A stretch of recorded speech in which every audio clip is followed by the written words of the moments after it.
بسم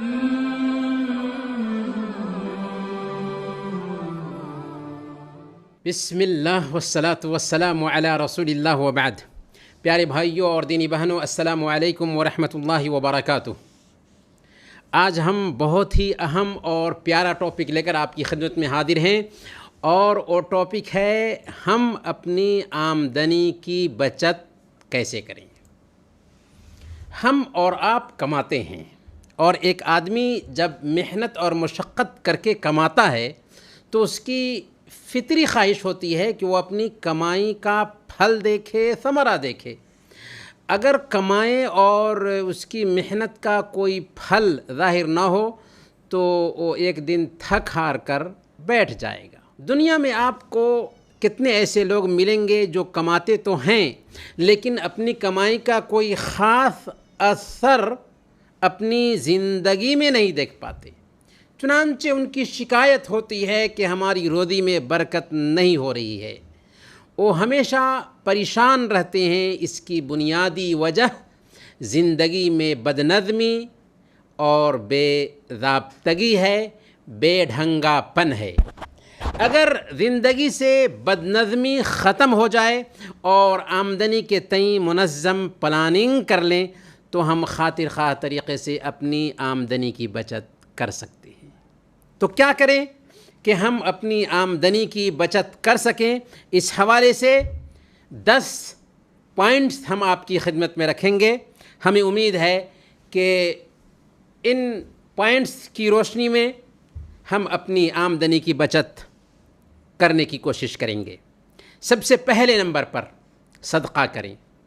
اللہ کے رسول صلی اللہ علیہ وسلم نے ارشاد فرمایا، ما نقصت صدقۃ من مال، صدقہ کرنے کی وجہ سے مال میں کمی نہیں آتی.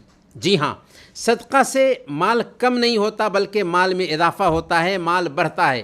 ماہانہ تنخواہ میں سے 2.5% یا 2% جتنا ہو سکتا ہو اپنے غریب رشتہ داروں کے لیے وقف کر دیں. اگر رشتہ دار محتاج نہ ہوں تو کسی بھی یتیم اور بیوہ کو یہ رقم بھیجنا شروع کر دیں. اس کا اثر آپ کے مال میں برکت کی شکل میں ظاہر ہوگا. صدقہ ایسی بہت ساری بیماریوں اور آفتوں سے بھی بچاتا ہے جس میں غیر شعوری طور پر آپ کا بے تحاشا مال خرچ ہو جایا کرتا ہے. اسی لیے اللہ کے نبی صلی اللہ علیہ وسلم نے سنن ابی داؤد کی روایت کے مطابق ارشاد فرمایا، داؤ مرضاکم بالصدقہ، اپنے مریضوں کا صدقہ کے ذریعہ علاج کرو. دوسرے نمبر پر قرض کے بوجھ سے چھٹکارا حاصل کریں. اللہ کے رسول صلی اللہ علیہ وسلم نے قرض کے بوجھ سے اللہ کی جناب میں پناہ مانگی ہے. اس لیے قرض سے بالکل دور رہیں. اگر سخت ضرورت کی وجہ سے اس میں پھنس جائیں تو فوری طور پر اس سے نجات حاصل کرنے کی کوشش کریں اور اس کی ادائیگی میں ٹال مٹول ہرگز نہ کریں.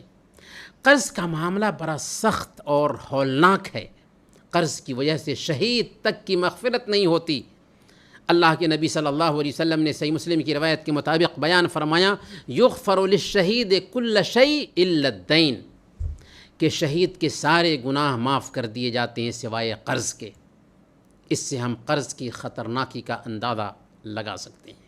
اس لیے ناگزیر ضرورت کے علاوہ قرض ہرگز نہ لیں. تیسرے نمبر پر تنخواہ کا آدھا حصہ خرچ کریں اور آدھا حصہ جمع کرنے کی کوشش کریں، پس انداز کرنے کی کوشش کریں. بینک میں اپنا اکاؤنٹ کھول کر رکھیں اور ہر مہینہ تنخواہ کا آدھا حصہ بینک میں جمع کرا دیں. اگر گھر کے تقاضوں کی وجہ سے ایسا کرنا مشکل ہو رہا ہو تو دھیرے دھیرے تدریج کے ساتھ یہ کام شروع کریں. مثال کے طور پر 10% یا 15% سے شروع کریں اور اس تناسب میں بڑھوتری لاتے جائیں، اضافہ کرتے جائیں، یہاں تک کہ آدھی تنخواہ جمع کرنے کے قابل ہو جائیں. چوتھے نمبر پر اگر کچھ خریدنے کی خواہش ہو تو اس عمل کو 2-3 ہفتے تک مؤخر کریں، ٹالتے رہیں. 2-3 ہفتے کے لیے مؤخر کرنے کی وجہ سے خواہش خود بخود کم ہو جائے گی یا جاتی رہے گی. 5ویں نمبر پر فیملی اور بچوں کے اخراجات کے لیے ماہانہ رقم متعین کر دیں، اس لیے کہ اخراجات کو کھلا رکھنے سے بے تحاشا پیسے خرچ ہوں گے۔ گھر کے افراد کو ہر مہینہ ضرورت کے مطابق ہی پیسے دیں، ان کو بچت اور میانہ روی کی تعلیم دیتے رہیں اور فضول خرچی سے روکتے رہیں، منع کرتے رہیں، لیکن معاملہ بہرحال بخیلی اور کنجوسی کی حد تک نہیں پہنچنا چاہیے، کیونکہ فیملی کی جائز ضروریات کی تکمیل ضروری ہے۔ اللہ کے نبی صلی اللہ علیہ وسلم نے فرمایا، سنن ترمذی کی روایت ہے، خیرکم خیرکم لأہلہ وانا خیرکم لأہلی، کہ تم میں بہتر وہ ہے جو اپنے گھر والوں کے لیے بہتر ہو، اور میں تم سب میں اپنے اہل خانہ کے لیے سب سے بہتر ہوں۔ لہذا اہل خانہ کی ضرورت پوری ہونی چاہیے، لیکن اس کے لیے رقم طے کر دیں۔ چھٹے نمبر پر ایسی رہائش گاہ اختیار کریں جو آپ کی آمدنی کے مطابق ہو۔ اگر زیادہ قیمت کا فلیٹ لیا تو تنخواہ کا زیادہ تر حصہ اس پر خرچ ہو جائے گا، اس لیے اپنی تنخواہ اور معیار کے مطابق رہائش گاہ کا انتخاب کریں کہ چادر دیکھ کر کے ہی پیر پھیلانا چاہیے۔ دوسروں کی ٹھاٹ باٹ کی زندگی اور عمدہ طرز رہائش سے ہمیں مرعوب نہیں ہونا چاہیے کہ فلاں ایسے فلیٹ میں رہتا ہے، فلاں کا ایسا رکھ رکھاؤ ہے۔ بھئی ہماری جتنی استطاعت ہے اتنی استطاعت کے مطابق میں ہم رہن سہن اختیار کریں گے۔ 7ویں نمبر پر 2 سال استعمال کرنے کی وجہ سے گاڑی کی 30 اور 40% قیمت خود بخود کم ہو جاتی ہے۔ نئی گاڑی خرید کر قیمت میں اس قدر کمی کا فائدہ حاصل نہیں کر سکتے، اس لیے پہلے یا دوسرے ماڈل کے جانے کے بعد اگر گاڑی خریدیں تو آپ کو اندازہ ہوگا کہ آپ نے اچھے خاصے مال کی بچت کر لی ہے۔ اور اس سلسلے میں عام لوگوں کے نظریے کی بالکل پرواہ نہ کریں کہ وہ اس وقت آپ کے کچھ کام نہ آئیں گے جب آپ ایک کوری کے محتاج ہوں گے۔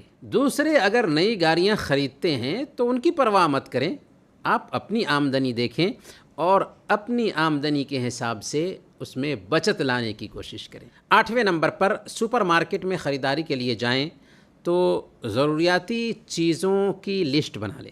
اہل خانہ سے گھر کی ضروریات معلوم کر کے اس کی پوری لسٹ تیار کر لیں، پھر خریداری کے لیے سپر مارکیٹ جائیں یا اپنے گھر والوں کو لے کر کے جائیں، پہلے لسٹ بنا لیں۔